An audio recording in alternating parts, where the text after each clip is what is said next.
What is going on? Sorry, guitar picks in my space. I need my workspace right now. What's up, Derpy? Yee. Welcome to episode 76. This is the 76th episode of Jon Does. Before I get started, don't forget, check out wilddinosaur.com. It's the best place to support this channel. I got all kinds of cool stuff there, like these tote bags. These are really durable tote bags. And you get options on colors for the handles and stuff, too. There's yellow, red, black. I thought yellow looked good with this one, so go check out wilddinosaur.com. I got stuff there. You should buy it and wear it and support this channel and just all around be cool. And I've been saying this for a while and no one's taken me up on this yet. If you purchase something from my website, take a picture, you wearing it. If you got a shirt, sweatshirt, or tote bag, whatever, take a picture of you using it, throw it up on social media and tag me in it, and I'll send you a bunch of stickers. I have these sticker packs that have just been sitting here that I put together. There's like 5 vinyl Wild Dinosaur stickers in there, and yeah, so if you buy something and then post it and tag me in it, I'll send you some stickers. Of course, I've got to contact you for shipping information and stuff like that, but yeah, you buy something, I'll throw in some extra stickers. No cost to you, just me shipping. That's all. I just got to ship it to you. But yeah, that's the cost of a stamp, and I have plenty of stamps. Ooh, you know what? I need to go to the post office. Anyways, don't worry about it. Buy something, take a picture, throw it up on like Instagram stories or something, and tag me in it. I'll get you some stickers right quick. Anywho, what's going on, everybody? So I did it. I should have a Rodecaster here by Friday. I'm not sure if it'll be in use by Friday, but I got a new tool for the show, the Rodecaster. I've been wanting one for a long time. I didn't think I really was going to lean too heavily into this show, but it seems like this is a good call, So I'm going to be able to do some cool stuff. I'm going to, you'll hear some sound effects.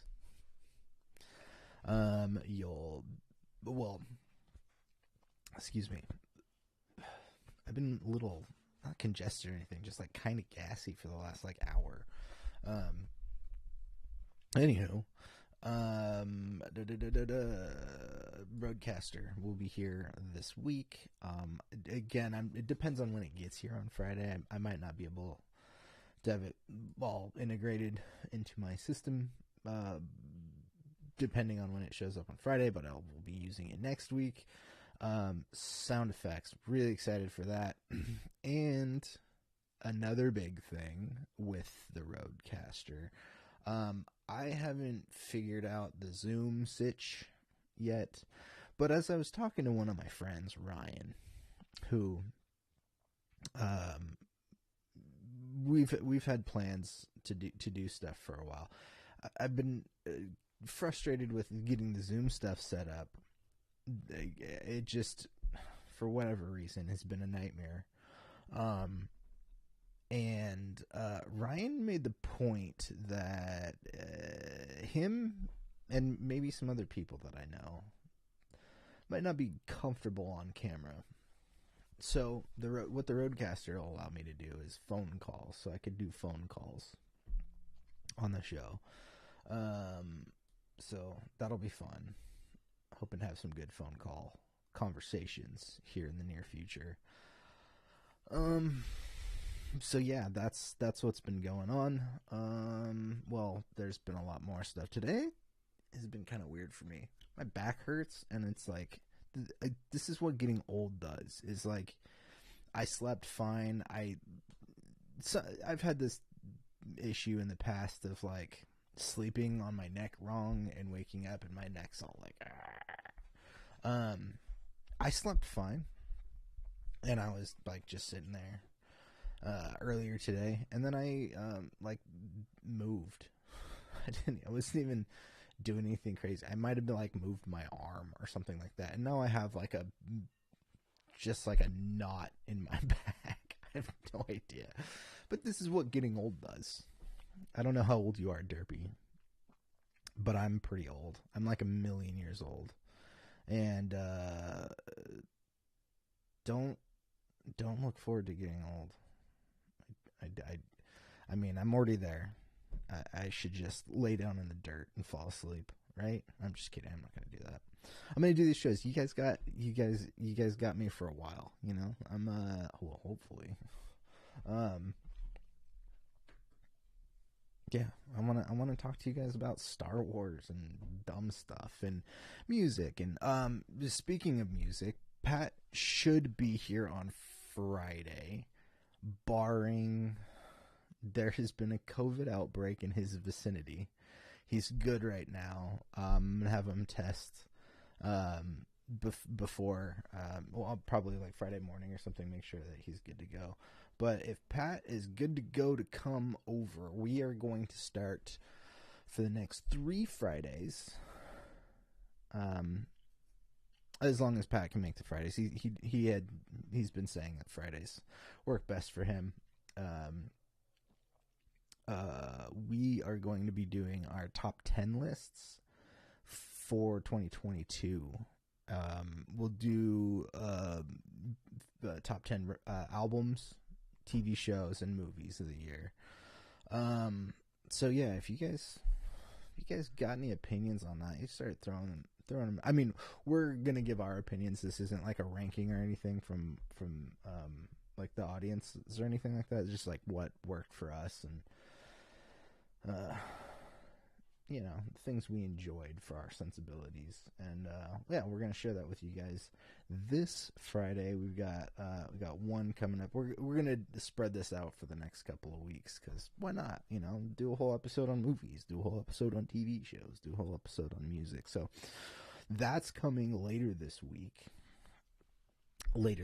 on the next episode, because I only do 2 days a week right now.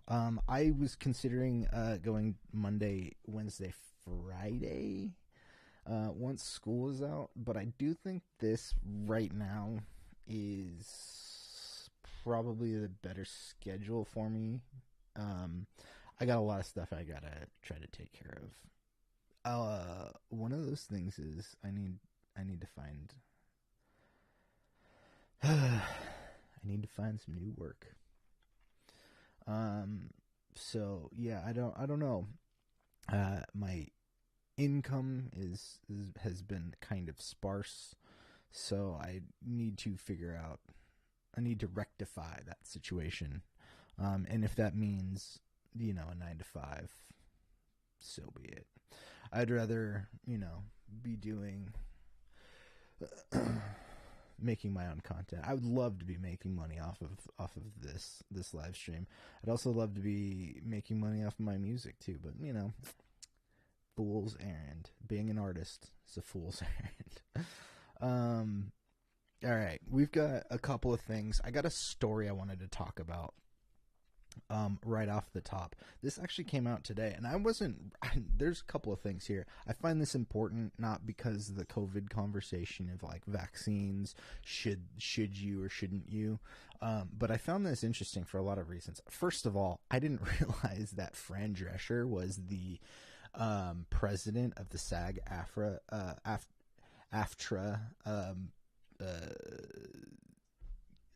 union. I had literally no idea. Fran Drescher's great. I loved her in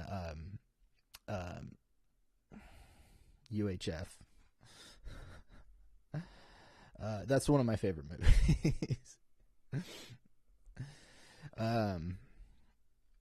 Yeah. God. Sorry, as I was saying that, I was like, she was in UHF. And I just had to pull up a picture of her, because, God. Yeah, I fucking love UHF. It's one of my favorite movies. It is ridiculous.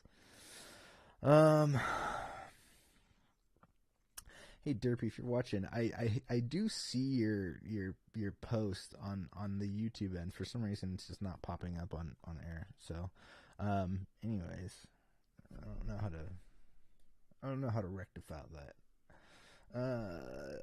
Hey, what's up, Ryan? You can do a lot worse than UHF. Says my favorite movie word out is the shit. Yeah, I would agree. There was a Weird Al movie that came out recently that will be making my top 10 list of the year. The Daniel Radcliffe, Weird, the Al Yankovic story is great. I fucking love that movie too. And it's a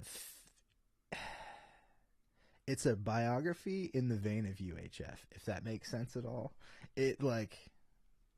I'll do a quick little thing here because I did an episode on this a few weeks back. It's not a real documentary. It's some stuff kind of happened in real life, but like most of it is just made up, and it's great. I love that's how they went with making a Weird Al movie. Yeah, it kind of is like Walk Hard. I don't know why. What is going on here? So I have a couple of posts on the YouTube end, and then I have Ryan's one post here, and I'm not sure whether or not showing up. Weird. My apologies. I don't know if this is a restart issue or something. Well, if you don't see your comments popping up, my apologies. I will read them out because I do see them on the YouTube end, but on OBS's side, I just see Ryan's one post about oh, there we go. Just a massive delay there. Sounds like Walk Hard, kind of. Yeah, it is like Walk Hard. It's a lot like Walk Hard. Yeah, there is a slight lag, but there was also Derpy. Derpy is one of the other pretty, I'd say, regular viewers. He posted something earlier and it didn't show up, so I'm gonna try to keep a strong eye on the comments. Okay, so I want to get to this story real quick because I got some bitching to do about some content. So this story, SAG-AFTRA President Fran Drescher doubles down on concerns about Hollywood's COVID-19 vaccination mandate. SAG-AFTRA President Fran Drescher is doubling down about concerns of Hollywood's COVID-19 mandate, saying that help is on the way for those who refuse to be vaccinated in order to work because of their religious beliefs or pre-existing health conditions. Quote, I continue to fight on behalf of our members who feel discriminated against because of the COVID unvaccinated or unboosted status, which is keeping them from working in a major studio production, she writes. In the latest issue of SAG-AFTRA magazine, for those members, quote, for those members not being fairly considered by studios with regards to their religious or health exemptions, help is on the way. As a result of this lingering policy, many performers have lost their representation, their medical benefits, and their livelihood, she wrote, noting that the Guild will soon be sending out membership surveys she's proposed on this and other issues. We want to take the pulse of the entire member body on this issue and many more. So watch for the National SAG-AFTRA survey and answer all the questions to help our national board best represent you, she wrote. Drescher also clashed with members of her own ruling party about the efficacy, there we go, sorry, sometimes I just can't say words, efficacy of the vaccinations at the heated SAG-AFTRA National Board meeting in July. Let's see, there's a couple more paragraphs here. Yeah, there's a couple more paragraphs. Hollywood's COVID protocols, which in October were extended until January 31st, 2023, per an agreement between the Alliance of Motion Picture Television producers and the Hollywood unions, gives employers the limited option to require COVID vaccinations as a considerate. Jane. Oh, hey, sorry, real quick. What's going on, XX69.biz? I do want to find love in my city. Are you here? You want to meet up? What's going on? You know, XXX69.biz. If you want to find love in your city, the best way to do that is to hit up wilddinosaur.com and buy some merch and rock it, because everybody loves it. Everybody loves it. Anyways, sorry. Back to this. The mandates, however, are subject to reasonable accommodations as required by law for individuals who cannot be vaccinated due to disability or sincerely held religious beliefs, practices, or observances. Vaccination mandate opponents, however, argue that those exemptions are too rarely allowed. In August, Drescher wrote in a prior issue of the SAG-AFTRA magazine that Hollywood's COVID vaccination mandate, quote, walks the razor's edge of compromising religious, disability, and body sovereignty freedoms. At the time, she also expressed concern that giving employers the discretionary right to decide which of us can and can't work based on our medical history is a dangerous, slippery slope. If an employer can decide you can't work unless COVID vaccinated, what's next? We can't work without any monkeypox vaccines. I fully understand and appreciate the importance the vaccine has played in the saving lives during the early years of the pandemic, she wrote in August. I myself am vaccinated, and when it was added to the return to work agreement last year, it certainly seemed like the right thing to do. She added, however, that with thousands of unvaccinated members still unable to work, all new information begs review and consideration before deciding our positions on the next RTWA. All I ask is that we educate ourselves with the newest science and make an informed decision, because members' livelihoods hang in the balance. Despite our concerns, the mandates were extended anyways, and COVID numbers are rising again, especially in LA. The country reported a daily total of 5,051 new cases on Wednesday, one of the biggest single-day tallies in months. The officials say that the numbers is likely officials say that number is likely very low due to the prevalence of at-home tests, the results of which are not reported. A more accurate number, the 7-day average test positively rose to 13.6% from 12.5% a week ago. Hospitalizations are on the rise. The increases threat to put LA back into the CDC's high community spread designation, which local health officials have said would trigger consideration for another universal outdoor mask mandate. All right, so there's a lot to get into here. What's up, Pat? Wait. Yo, I got my credit card right here. Oh, man. Yeah, Ryan, I know you're not trying to find love in your city because you already found it. But can I borrow that credit card?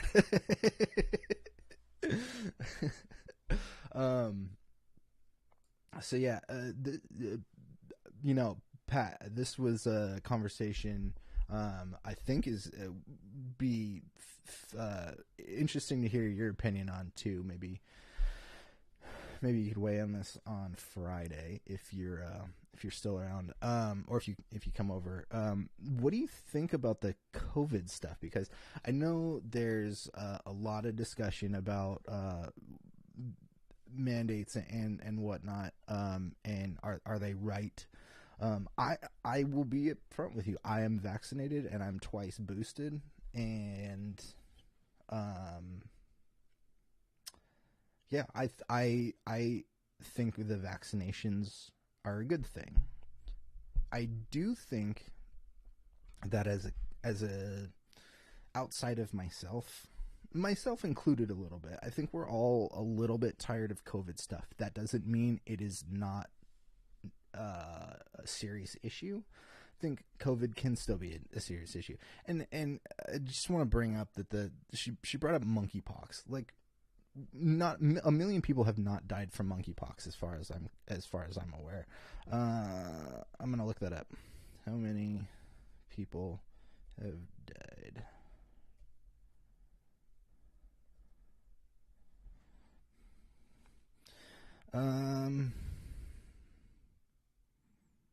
22 people out of 57,000 people have died from monkeypox. COVID, for numbers' sake, is a lot larger than that. In the U.S. alone, more than 1 million people have died. So, I mean,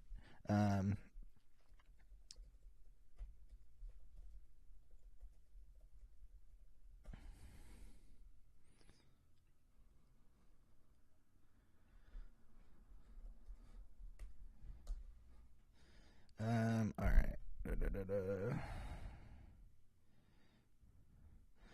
The number I see is 1.09 million people have died from COVID.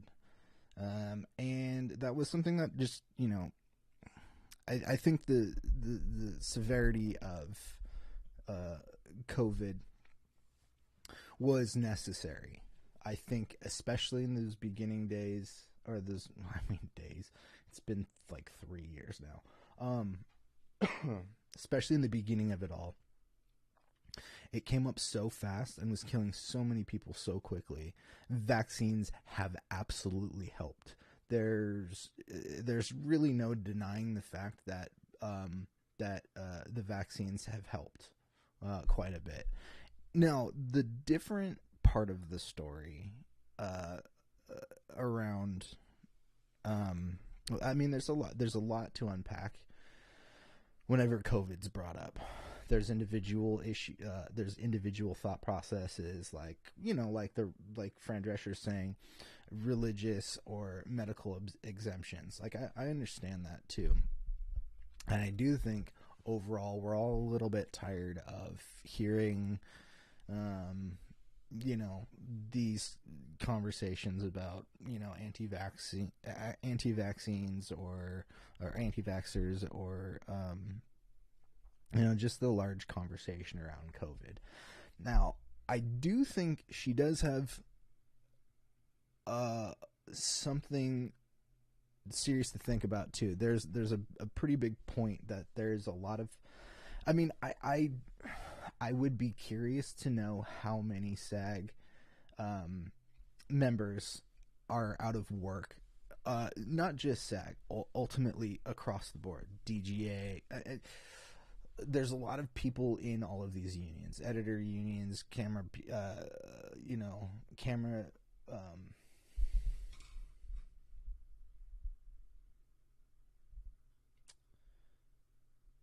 The link? What link?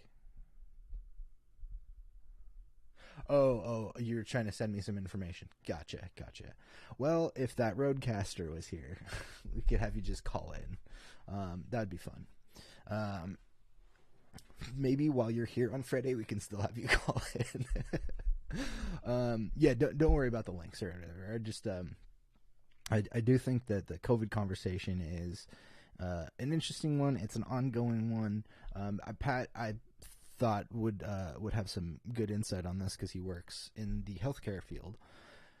But we're also talking about an economy here too. Like, Los Angeles is different than a lot of other cities in the fact that it has this huge industry where a lot of people are contract workers, and not everybody can afford healthcare. Not everybody can afford to live and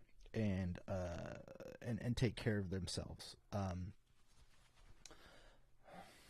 I have lived on the peripheral of this kind of economy for a while, and it's really hard when you're a contract worker to survive, just in general. And I think there's a really valid point of there's probably a lot of people that still can't work, and how do they survive and whatnot. So I think there's a couple conversations, like I've been saying. There's the belief part of it. Should you get vaccinated? Do you think that businesses should require vaccine? Should there be a vaccine requirement?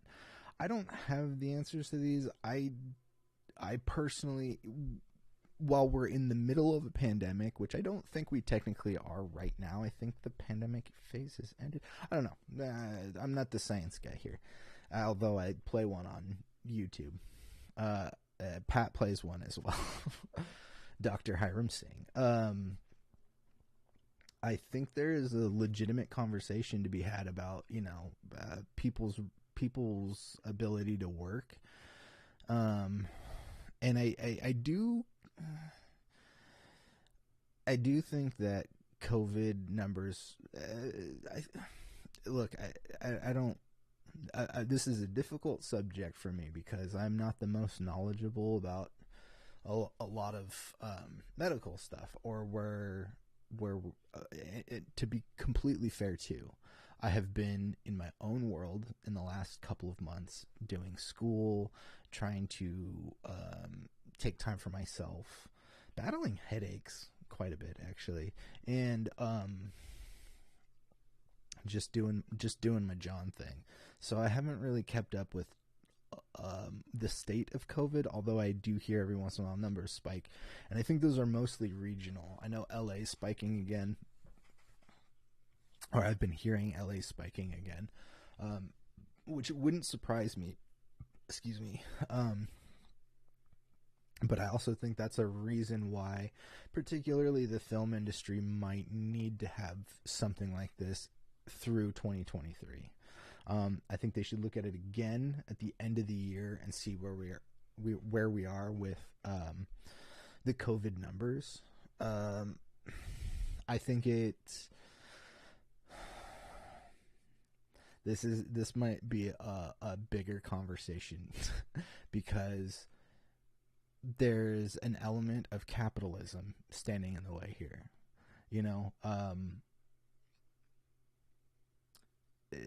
Some people can't do their jobs because of this, but what is your job? Man, I really should not dive too deep into this because I don't want to put my foot in my mouth here or anything like that. But like, the way that we work in our country, in this country, has gotten crazy. I know Pat works his ass off. I know a lot of people that work really hard at their jobs and are underpaid, undervalued, those kinds of things.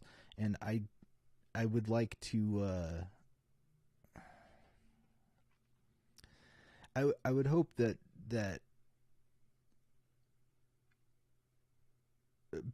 people, I would hope that people are able to do the kind of work that they want to do to feel fulfilled in their lives and whatnot. I mean, I do this kind of stuff because I like making art. I like making content.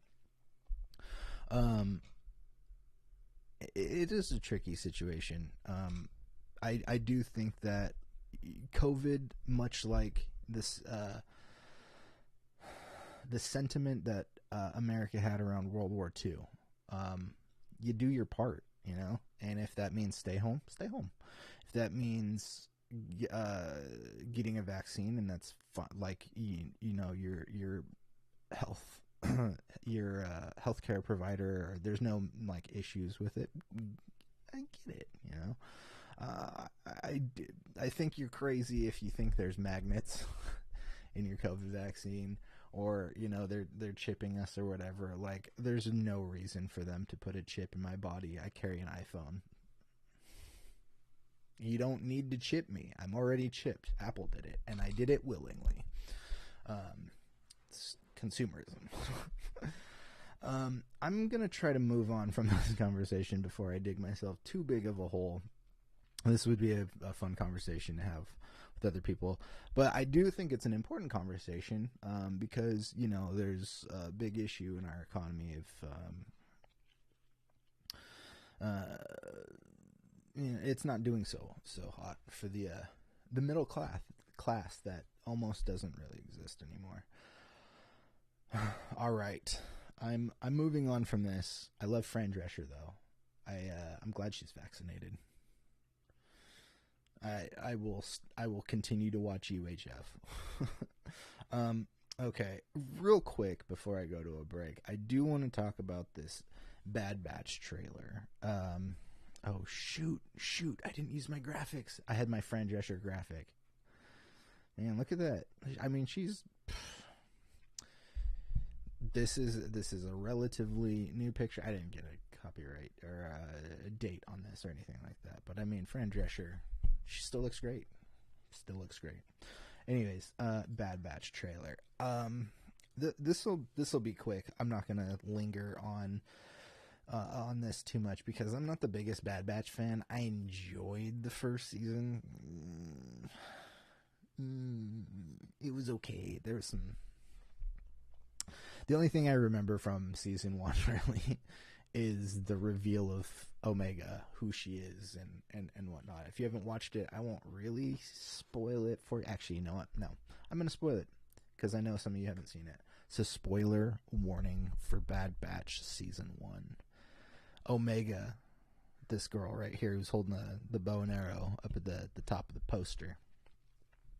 She is a clone, and it turns out she is the second unaltered clone of Jango Fett, which we didn't know there was a second one. We knew there was one, and if you're familiar with the story or the Star Wars lore at all, the up until Bad Batch, the only unaltered clone of Jango Fett that we know of is Boba Fett. He is a clone. Unaltered by the Empire, raised by Jango Fett. So to me, that's that whole first season has a similar vibe as like the Guardians of the Galaxy Christmas holiday special, I should say. I like the holiday special, don't get me wrong. I'm not here to shit on it or anything like that, but there's really only like one or two pieces of information we needed to know from that. Other than that, it's fine. and those pieces of information that we found out in the holiday special could have been the opening scene of Guardians 3 whenever that comes out. But whatever. I did enjoy the holiday special a bit. Anyways, spoiler warning over. Omega spoiler is over. This trailer comes out today, and I honestly didn't care. I really didn't care that much. I didn't even watch the trailer direct. I watched like reaction to the trailer, so you can still see the trailer, but watch other people react to it. And I'm not picking up my opinions from other people. This is how I felt about Bad Batch since I watched it. It was okay. I like some of the other animated stuff a lot better. Rebels is way better. Clone Wars is way better. The Bad Batch themselves, the what are they? I forget what they're called. But the group of characters there, the little the Bad Batch. They're fine characters. They popped up in an episode of Clone Wars, the final season. An episode, or I don't remember, 1 or 2 episodes or whatever. And I always thought it was weird that they were getting their own spin-off animated series. I feel like there's probably like better uses of that time period, I guess. That's the other thing too, is this takes place right after Order 66. And I'm starting to get to this point where we are crowding a time frame we don't need to be crowding. We don't need to be like shoehorning so many storylines in between the prequel trilogy and the sequel, or and the original trilogy. Look, I like Andor. I actually love Andor. I like Rogue One a lot. There's good stories in there, but like we're at this point where like there are so many like, not to say the Bad Batch has this so much, but there's so many Jedi, fallen Jedi, or gray Jedi, if you will, whatever. And all of these stories but this is why I think Andor works, is because it doesn't have anything to do with that stuff. It's just about how the Empire fits in to the universe and how we all function within it. But like the people that live on these planets and stuff like that. I think Andor did a really good job with that. Bad Batch is just throwing shit into this time frame, and this is another reason why we need to get out of this time frame. I'm tired of it. I'm really tired of it. And the Bad Batch, look, I will probably watch it. You'll probably hear me talk about it, but like,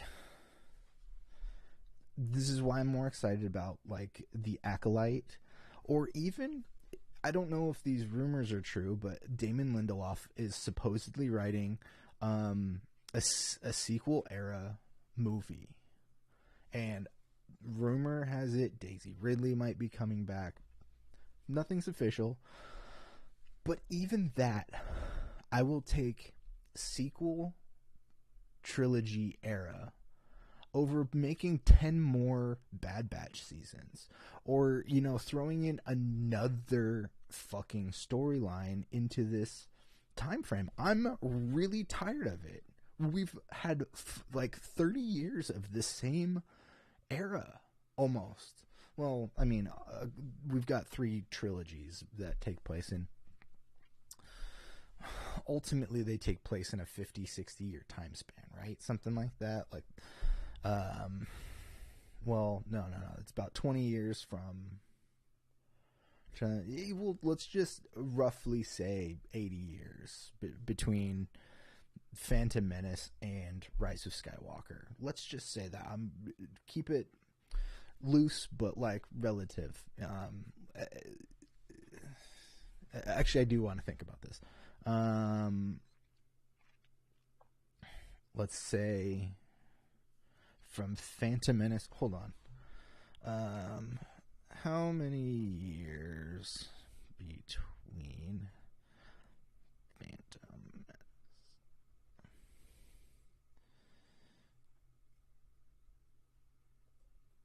Oh, actually, you know what?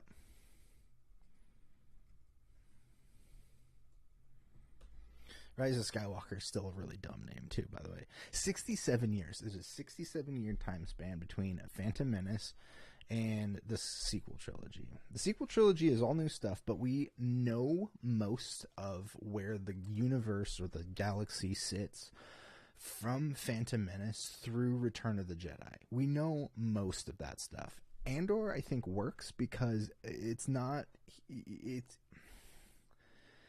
little things that build to big things. It's not big things. Like, if Bad Batch Season 2, they destroy another fucking Death Star or something like that, I'm gonna lose it. I'm gonna lose my shit. New. I need new. I do think the animation looks great. I think the visuals look amazing. The opening scene of this trailer actually kind of reminded me of Avatar, which will be out next week, which is getting stellar reviews, by the way. The early reviews are coming out for Avatar 2, and people are saying it's better than the first one, which the first one was nominated for some awards and made like $10 billion. So I don't know. We'll see how people react to Avatar when that comes out. Is that next week? Holy crap, it's already 6:40? Dang. Okay, I need to do a quick break. We'll do a 15-second break, and we'll come back and we will talk about Willow.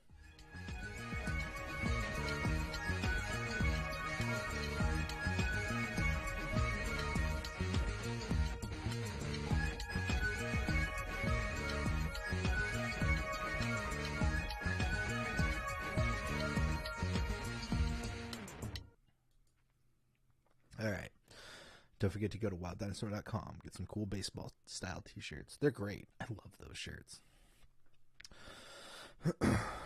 Ryan says, hold on a minute. Do any of the heavies from Disney Star Wars even want to do more Star Wars? Do you mean the sequel? The sequel trilogy people? The only person I've heard say one person has been kind of quiet, Daisy Ridley, who played Rey. There was she did was it tweet or post an Instagram post or something like that where she was at Lucasfilm a couple weeks ago, so that's where a lot of these rumors are like starting from with not starting from, because Damon Lindelof was announced for working on something Star Wars, and then the rumor I think was that it was a sequel era thing, and then when she posted her when she'd made her post, people were like, oh, this is going to be the Lindelof thing, so it's like Rey or whatever. I'm actually totally fine with any of the newer cast coming back.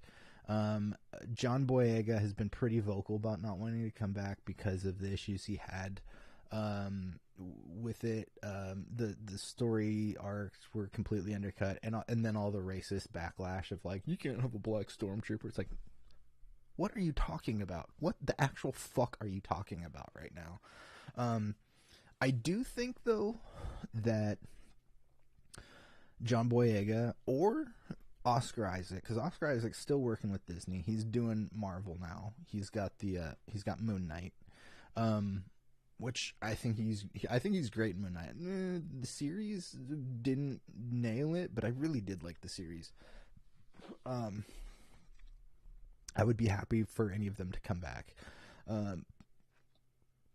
There was talk, not just talk. There was an announcement a while ago that not Kathleen Kennedy. Oh my gosh, why am I forgetting her name? Oh my gosh, she did Wonder Woman. Oh my god, why am I blanking? Why am I completely blanking?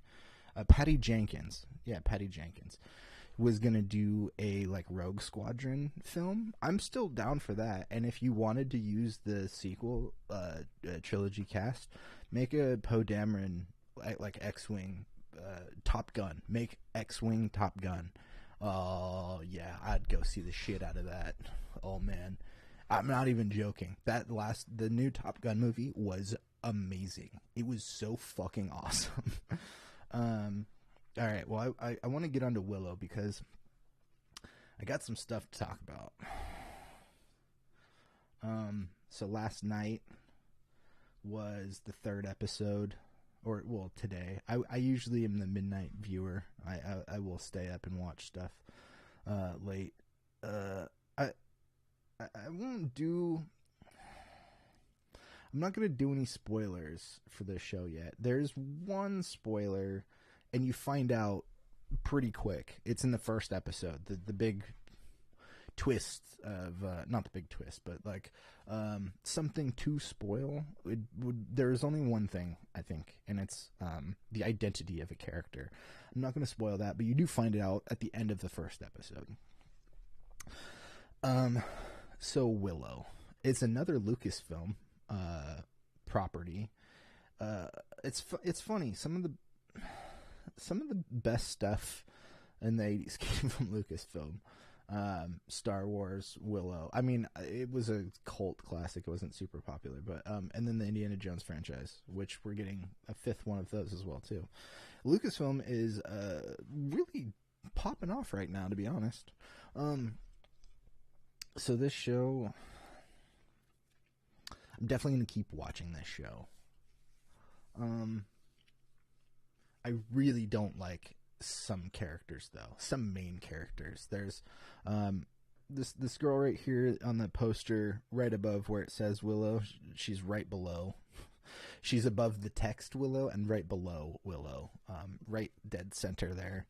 I really don't like that character. Her name is Kit, and she is one of the two children of Mad Mardigan and the Queen.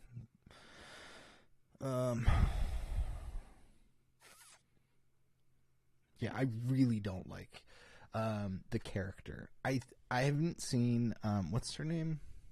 Is it Ruby? Yeah, Ruby Cruz, the actress. I haven't seen her in anything else before. I know she's been in some stuff.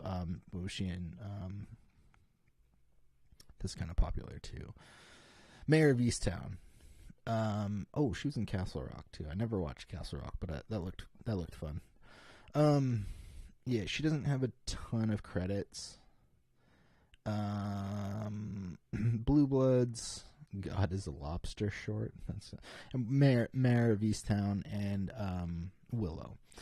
So I'm not familiar with her acting at all, and I don't want to make this about her, the actress, because I think her character just doesn't fit. There's an argument to be made. Well, we'll get. I'm jumping ahead of myself here for a second. She has a brother in the show who's been kidnapped. I don't know when he's coming back. He talks like a surfer bro, kind of. He talks like a YouTuber. He talks like a, he talks like a modern day 20-something-year-old. And she also does too. She has an American accent, and not just the legacy characters. What's the queen's name? I'm totally forgetting.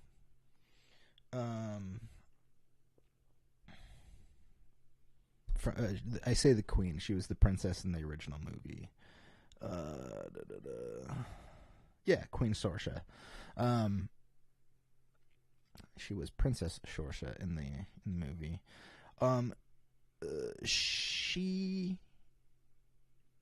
Warwick Davis, and in this episode you actually get the lady that played Septa Unella in Game of Thrones. She's in Ted Lasso as well. Hannah Waddingham. Hannah Waddingham is her name. There's a lot of characters that feel like they're in a fantasy. They have thick English accents. Not that is a necessarily a specific staple, but I do think it works. The problem I have, even though, here's where I was jumping ahead of myself, Val Kilmer in the original movie, he has an American accent. He doesn't have the English accent. However, I did just rewatch Willow, and it didn't bother me in the slightest. He felt like he was a part of the world, and his demeanor and everything fit with what I was looking at on screen. Even his personality. What I don't like about this show is these kids' personalities feel like they're fucking YouTubers in a fantasy show.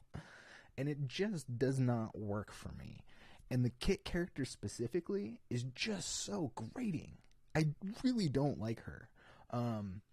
She just complains about everything all the time. I get this is probably going to be a hero's journey for her. And I know a lot of people would say the same thing about Luke Skywalker, for example. But I think her dialogue is garbage.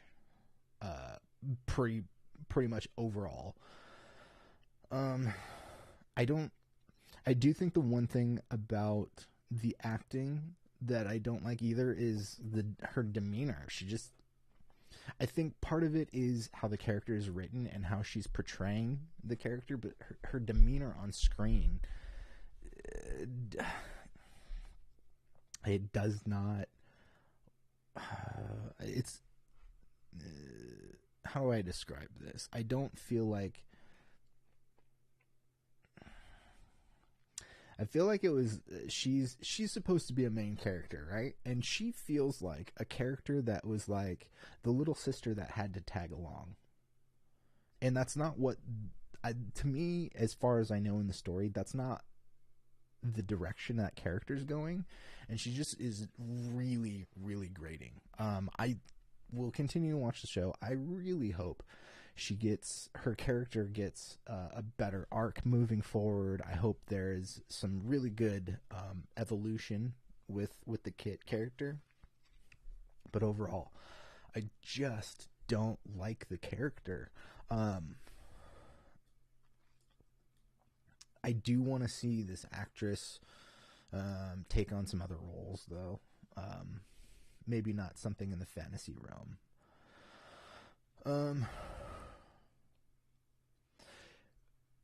The other couple of things I noticed that I don't really like about this show is that this is something that I do like about the show, but I don't like about it being a Willow show. I think the cinematography is amazing looking. They do really broad, sweeping, big fantasy epic shots and stuff, and it does feel like the environment does kind of look like Willow, but they have such a saturation on the color that wasn't a part of, and it doesn't need to be. I'm just going to say this now. This episode's going to go a little long because I still want to talk about Elvis. I know it's a little older, but I just finally watched it and I wanted to talk about that too. Yeah, I think I heard somebody say this, and I would agree with the sentiment that this Willow series is like the CW's attempt at doing a Willow show. The acting and the dialogue is kind of subpar. The overall world, and I think the story they could be setting up is seems like it could be really fun and cool. But there is definitely a disconnect for me, and I do think that disconnect comes from the actors. Some of the actors. I think the two best actors on the show so far are I don't know the actor's name. He plays Borman. Thraxus Borman.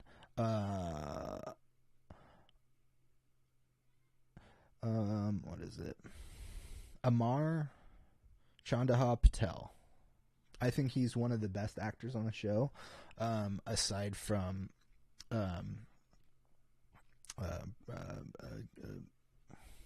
what's her name?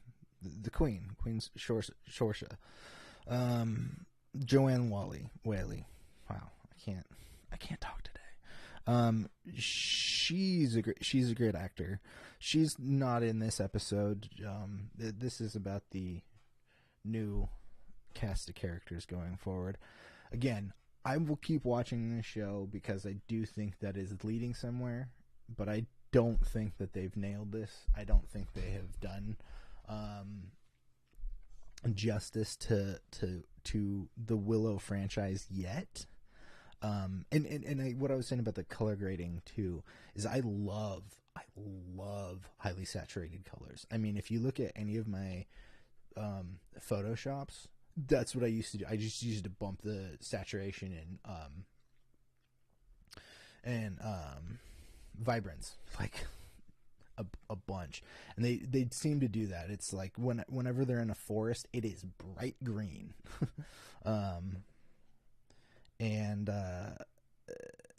Yeah, I just had a thought about this episode too. I noticed it yesterday. There's two concurrent stories happening where two characters go off somewhere and the other characters go off somewhere else, and where they're not far apart from each other. They're like on the opposite sides of a forest, basically. And in one story arc, like, it is torrential downpour and overcast, and the other part of it is like they're in the middle of the forest and it is bright and sunny. And it just made me laugh about that just now. But the original Willow, I don't think needed the coloring of the film to like make a statement for it. I think since I did rewatch it, there's a lot of dreariness and darkness because it's in a time of things happening. There's the evil Queen Bevmora, who's killing babies, and I think maybe going a little less on the color saturation might have fit a little better too, though. So, anyways, you'll hear me talk more about Willow at some point. But what I do want to finish the show on is this movie, Baz Luhrmann's Elvis with Austin Butler and Tom Hanks. Now, this is a couple months old now, I think. Dang, when did Elvis come in?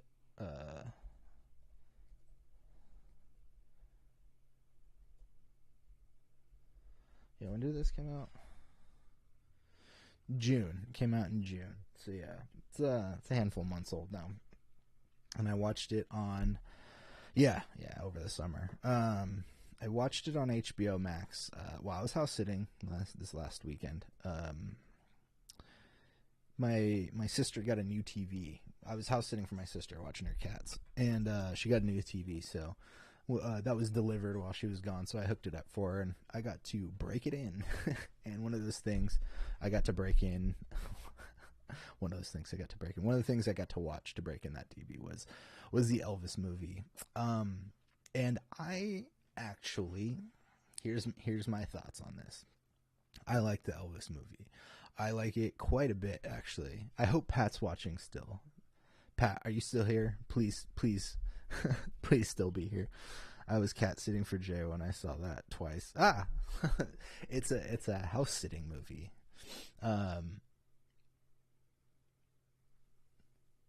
Sorry, there's things floating around over here.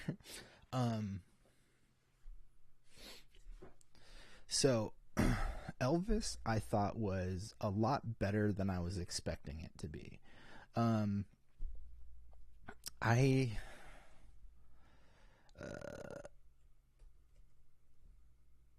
Sorry, I'm pulling up Baz Luhrmann's filmography here because I don't remember all of them, but I remember seeing Romeo and Juliet when I was younger. I never really liked that movie that much, but I do think it's a good movie. My adult life, it's fine. No, I don't want to see your writer credits. I want to see your directing credits, brah. There we go. Elvis, H&M, Secret Life of Flowers, The Get Down. I never saw The Get Down. Great Gatsby, never saw. That's you know what? I really don't care about The Great Gatsby. Let's see. He hasn't done many films, given how long he's been making them. He's done about 6 features. Yeah, he seems to have done a lot of shorts and music videos too, from what I can tell, or some music videos maybe.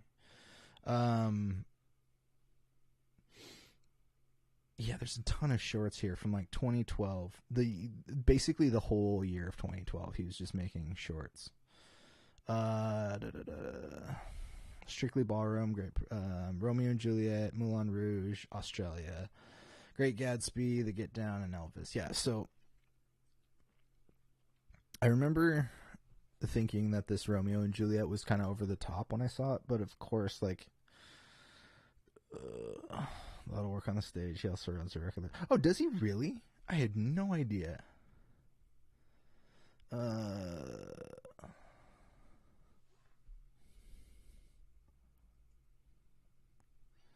Oops. I had no idea he ran a record label.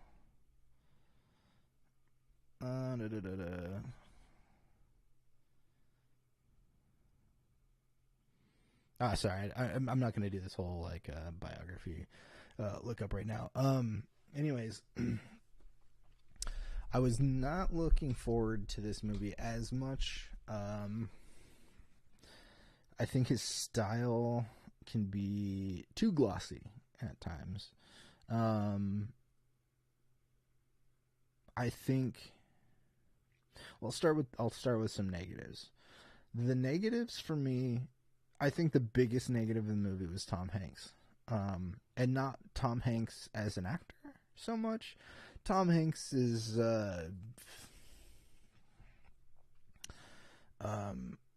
accent, I think, was real distracting for me. And actually, there was a couple of scenes that I thought the makeup looked kind of bad too. If you look at the jawline, I'll do it on this side. If you look at his jawline through some of it, you can see the seam for where the like prosthetic went on, and then they cover it with makeup. You can see that at a couple of moments. I'm not gonna hold that against the movie though. And a sentiment that I think I've heard that I also believe in is Tom Hanks is kind of has earned this, you know what I mean? Like, Tom Hanks is like America's dad, basically. Not Chet Hanks's dad, but America's dad. And I everyone's allowed to have a bad day at the office. I don't think this is the worst day at the office for Tom Hanks.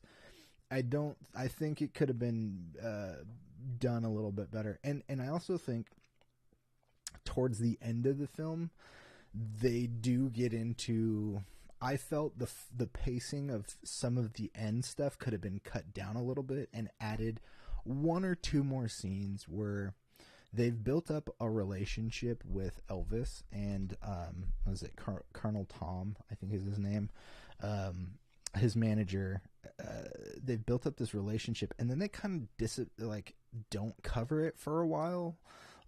And I think that there was some opportunity to have one or two more moments of connection between the two characters, especially towards the end when things start to when their relationship starts to strain a lot more. I do wish that there was maybe a tiny bit more tackled, maybe one or two, maybe like a small scene where you see why Elvis's dad even believed in the Colonel, was it Colonel Tom? Oh, excuse me.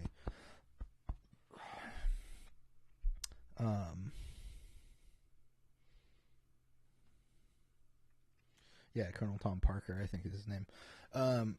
I think there could have been a one or two scenes in there to like smooth out some parts of the story, but ultimately, yeah, Colonel Parker.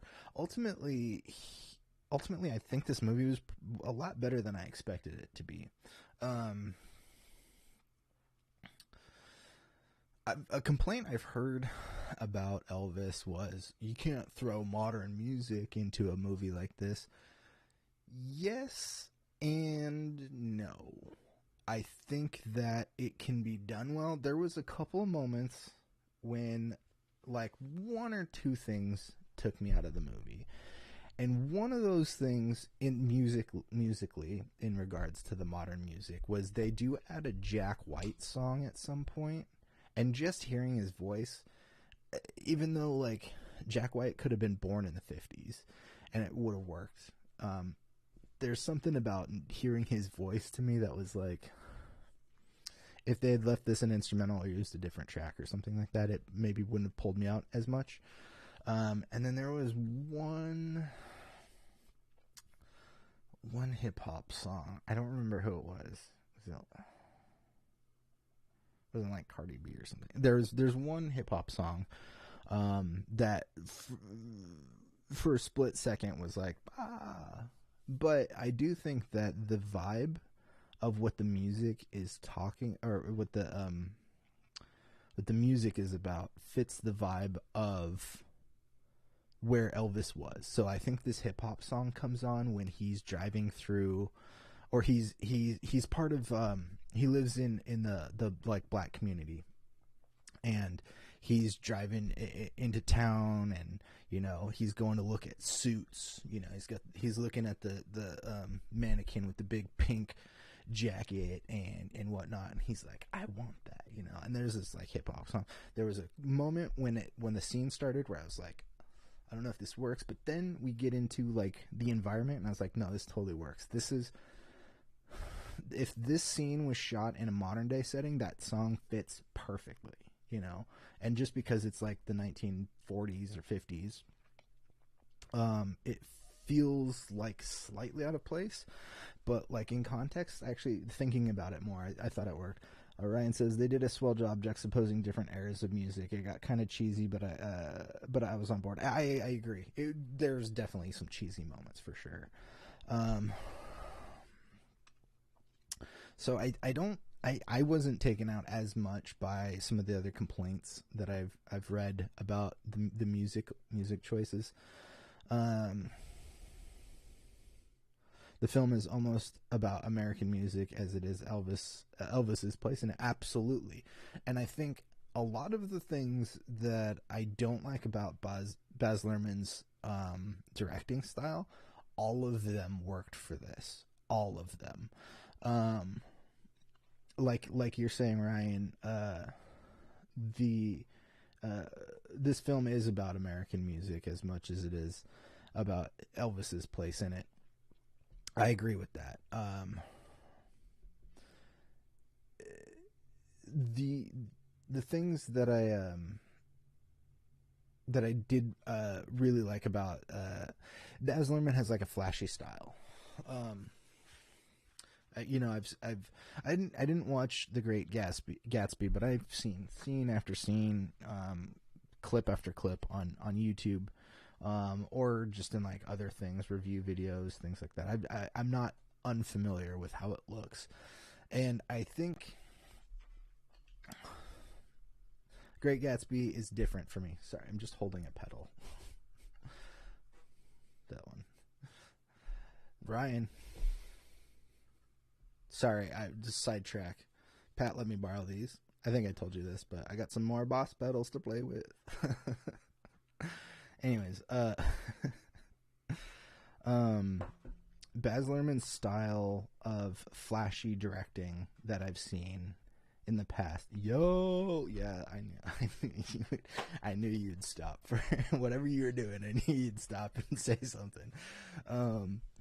I think Baz Luhrmann's style works exactly well for Elvis. If you're gonna do somebody that directed Moulin Rouge and The Great Gatsby, if you're going to do that style for any biopic, it's going to be Elvis. It's absolutely going to be Elvis. He's the king of rock. He is... Put down the guitar for Boss shout-outs. Which one? Which was it, the Strat or the acoustic? Sorry. You don't have to answer that. Elvis was the greatest entertainer. I know there's people these days that still think they're the greatest entertainer. Elvis was the man. All of our favorite rock bands, it's the Yamaha. Hell yeah. All of our favorite rock bands that we've listened to were parodies of, not parodies, but they all wanted to be Elvis at a certain point. The Beatles wanted to be Elvis. The Beatles, we talk about the Beatles as being like the defining moment for rock music. The Beatles wanted to be Elvis. And other people, but Elvis was huge influence on the Beatles. And I hate that I'm saying this name, but Kanye, yay, whatever he wants to go by, whatever, thinks he's this great entertainer. He's nowhere near Elvis. I don't care if he's sold more records or whatever. Capitalism is a faulty metric for this kind of conversation, in my opinion, because look, people are spending more money now on stuff than they were in the 50s. The price of inflation, there's various economic things that play a role into this. Elvis was Elvis, and nobody else could be Elvis. Kanye West can't be Elvis. Kanye West is a giant racist, apparently. Anti-Semitic Hitler lover, from what we're hearing. but nobody touches Elvis. Yeah, this is going to sound weird because I'm not a fan of this person so much, their music, but I do think Taylor Swift is doing things kind of... right's not the right term. Doing things in a way that I think parallel how older generations of musicians have approached things. She's on social media, but like I don't hear shit about Taylor Swift unless it has to do. Michael Jackson was huge. Sorry, that's another conversation about who's good, who's bad, or whatever. Michael Jackson was bad. He wrote a song about it. Google him. Yeah, well, he's the king of pop. You know, he's definitely the king of pop. Michael Jackson wanted to be Elvis too. I mean, there was no... Elvis became... It was before all of them, you know, a good 20, 30 years before all of them. And so I think if you're going to make a movie with like big flash and whatnot, I think this was a good way to do this movie. I'm not always the biggest fan of... Ryan and I had this conversation the other day too, where I kept throwing out the term music video and in terms of what I mean by that, I use the term music video-esque montage-y type. When I usually talk about like the Suicide Squad, the first Suicide Squad, the David Ayer, not James Ayer, not the James Gunn one, the David Ayer one, because for a lot of reasons, not getting into the logistics of how that movie came together, I think a lot of the introduction to a lot of these characters in that movie was like fast, flashy music video montages, and that did not work for me at all. I did not like the fast pace, like, here's a character, here's a Joan Jett song, here's their stats, let's blow shit up. I did not think that worked very well, but in regards to Elvis, the Elvis movie, there were moments that are music video-esque. You know, they'll be doing like a montage of him doing concerts on the road, and it's really flashy, like they do really cool transitions where like the camera will flip up and then he's on like another stage, or you know, things like this. They're kind of trendy ways to tell stories, and you usually see stuff like this in music videos, and I think it actually worked really well for this movie too. This is by no means my favorite movie of the year or anything like that, but it was a lot stronger of a movie than I expected. Yeah, there were totally 10 like I didn't time any of it, but there were music segments, and this is where I think, especially towards the end when we get into that like 70s era Elvis, there were moments that I felt could have been cut down a little bit and given a scene with Tom Hanks or Elvis's dad to cover you know, why things progressed the way they did. Just one or two small scenes really cut down on some of that music a little bit, but it's Ryan's favorite movie of the year. That's I'm glad that this movie was made for you. No, I don't hate, again, I don't hate this movie. I think it's really well done actually, and Pat and I had this conversation. Sorry, things are a little off. No. What is going on here? Why is my chatter like off kilter here?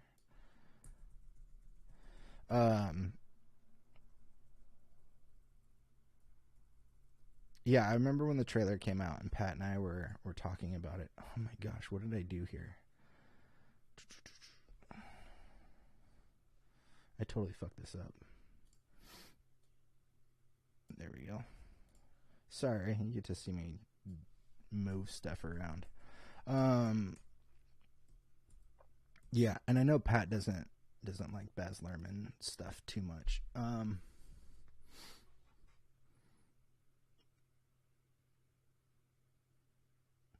It's cool to watch a movie that costs more than $2 million to make sometimes. Yeah, I mean, yeah.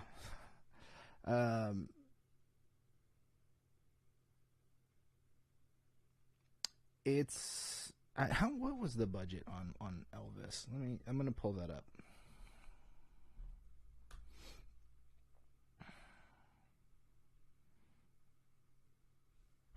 Where are we at? Production and oh, come on, I don't want. God damn it, your stupid fucking pop-ups, IMDb. Okay, well, I'm not gonna do that here.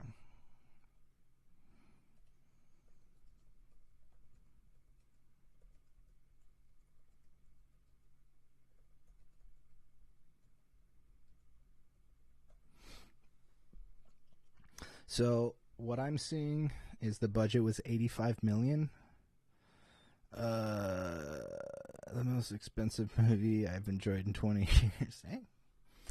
Well, I'm glad you're enjoying the cinematic experience. Yeah, $85 million.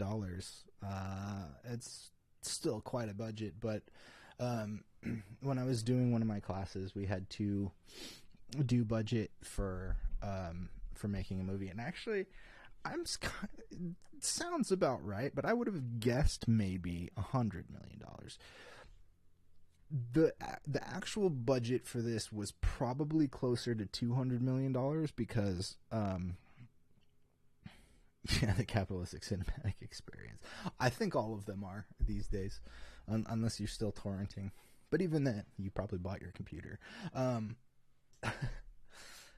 The marketing budget is not usually put into what the production cost was. So if the production cost was $85 million, it's usually about double that. I'm not kidding. You double that for your marketing. So it probably cost 170 million total. Maybe 200. I'll round it to like 190.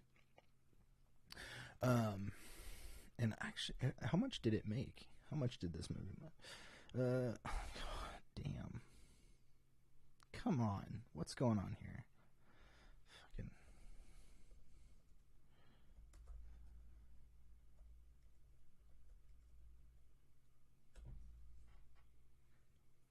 $286 million.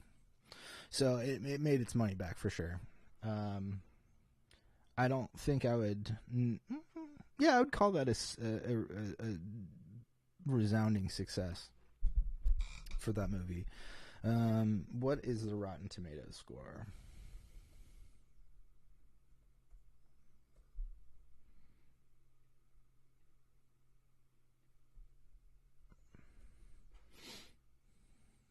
So, it has a 77%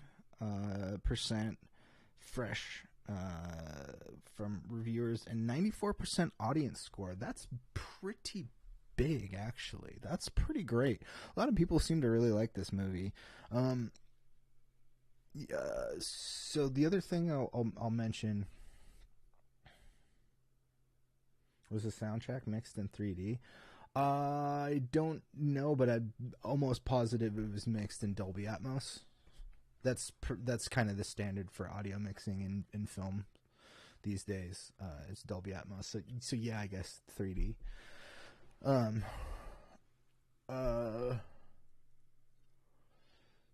one standout I wanted to talk about before I get going here, because I've gone almost an hour and a half. That's cool. I had a lot to talk about. Thanks for sticking around, by the way. Austin Butler, who plays Elvis.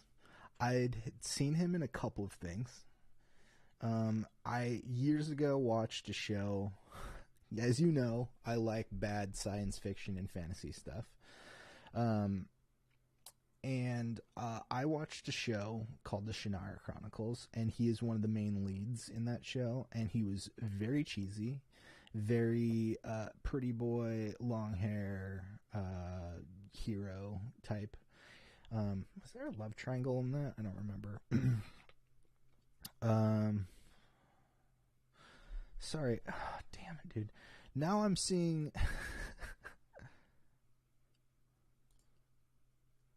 What's going on here? Okay, now I can't see your full comment. I can only see it on OBS, but I can't scroll on OBS for some stupid reason.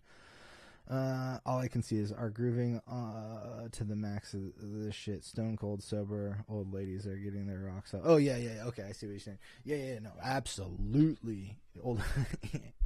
I understand where the fan base to this was. I just wasn't sure what the actual numbers look like, either financially or the Rotten Tomatoes. But so yeah, Austin Butler, I never really had. I'd seen him. He's recognizable. He's a very pretty man, and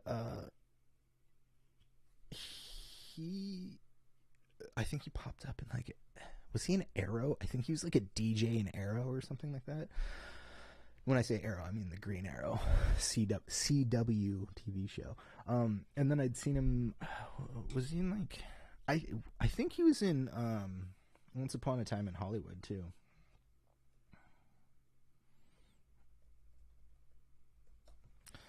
I do want to see his IMDb real quick.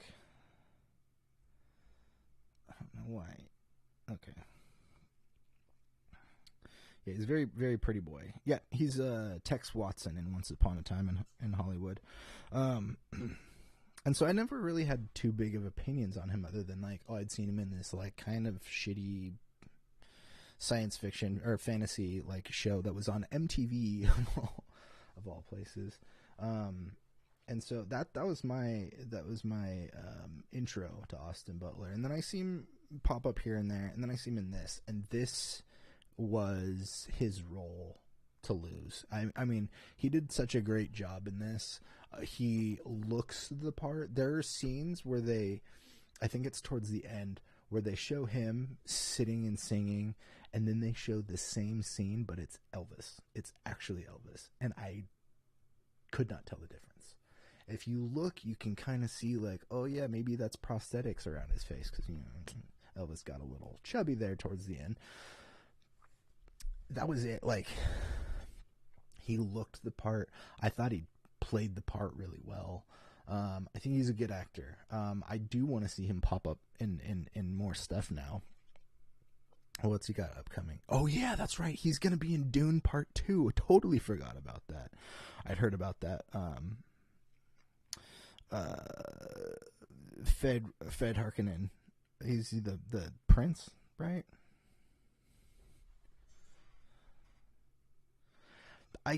This movie, Dune Part 2, is like, I keep forgetting about it, but it's going to be coming out this year. Rebecca Ferguson, man, she's gorgeous. Yeah, Austin Butler, Josh Brolin, Florence Pugh, Dave Bautista, Christopher Walken is the Emperor, Shaddam. Ooh, Charlotte Rampling. Was she in the first one? I don't remember. That's one I should probably rewatch too. There's a lot of things I really want to rewatch. I actually want to do a list of the Marvel Phase 4, and there's 19 projects in Phase 4 between the movies and Disney Plus streaming stuff. So, I don't know. Maybe I'll just rewatch Loki. Anyways, so Elvis I thought was a lot better than I expected it to. I'm going to get out of here in a second, but I want to do a Smelly Pit rating for Elvis. I thought Elvis, for me, fit into a solid 4.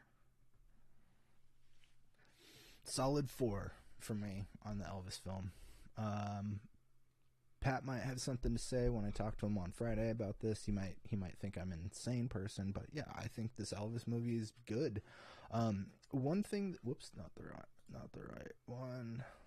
That's it. One thing I mentioned to you, Ryan, when we were talking the other day about this was where I think this fits in regards to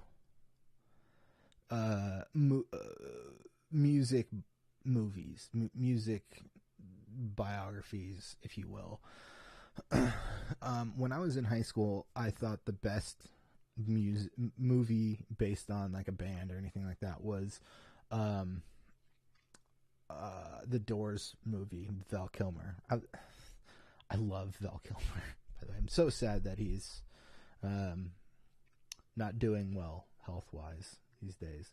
And it makes me think we probably, going back to Willow, probably won't get any Mad Mardigan in Willow. I mean, hopefully the character plays a role in the overall story, but I just don't think we're going to get Val Kilmer in the Willow series, unfortunately.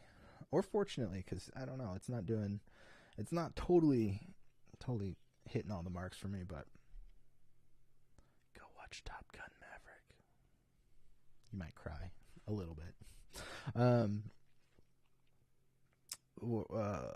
The Doors movie, I thought, was for the longest time the best music movie biopic, I guess. And not because I thought it was super accurate to the like exact events that went down, but I think the Doors movie very much leans into the mythology of the band itself, and I think this movie does the same thing for Elvis. And I do think it's one of the better biopic movies out there. I haven't watched all of them. I didn't watch Rocket Man, and I didn't see what was the Freddie Mercury one with Rami Malek. I actually didn't see that one either. But I do think this Elvis movie sits up there for me in regards to music biopics. So, anyways, you got my thoughts and opinions here on it with a 4 smelly pit rating. So, anyways, that's gonna do it for me. I've gotten all of my thoughts out of the way today, I think. And I got some stuff coming up for you guys too. Oops. Like I said, I will be back on Friday. I have that Rodecaster. It should be coming in on Friday. I'm not sure if it'll totally be set up. My camera's dead. My camera's dead. You can still hear me though. I'm gonna end this. I'll be back Friday. Hopefully the Rodecaster's set up. Pat should be back. And go check out wilddinosaur.com and check out the link in the description below. It's support Planned Parenthood. Yeah. Anyways, I will see you guys on Friday. Peace out.